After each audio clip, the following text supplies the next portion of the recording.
On January 18th, I watched Unhinged, which was released in 2020.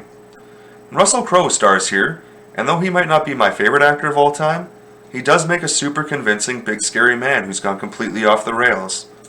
This movie kicks off with an intense, explosive opening sequence, and early on it has this gritty, almost scary real feeling to it. Vague explanations about the man is all there is, and that's all there needs to be.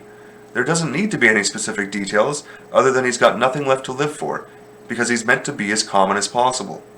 The story is extremely simple too, as it's just about the man going on a crazy road rage rampage, focusing all his attention on poor Rachel, played by Karen Pistorius, just because she honks at him.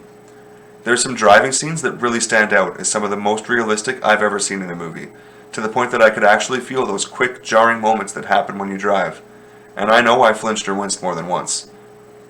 Unhinged is the perfect name for this movie though, because as the action gets ramped up, it becomes increasingly unhinged to reality. There are some scenes of crazy carnage on the road near the end that are probably meant to be some of the biggest jump scares in the film, but they're so jarringly unbelievable that all they end up causing is some surprise chuckles.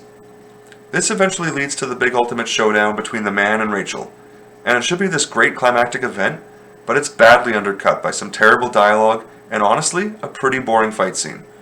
It's even more disappointing though, because my hopes were really high after that fantastic opening. So to have to watch as it slowly morphs into this fairly generic horror, and then even almost turning into a slasher right at the end, is super upsetting. This is the only movie I can think of, that I've seen at least, based entirely on road rage, and maybe that's because other writers have tried and found the same trouble they seem to run into here.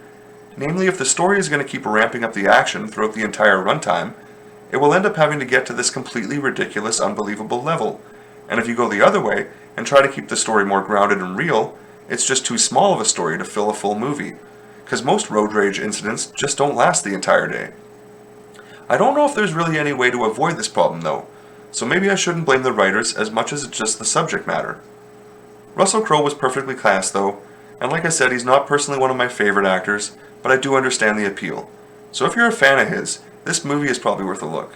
But if I was going to recommend a movie with a similar tone, but a bit better story, I'd go with 1993's Falling Down, or 2002's Phone Booth. And this film is probably best described as an unsuccessful blend of those two movies. So I ended up giving it a 4 out of 10, and its current list position for me is 1059. Thanks for watching.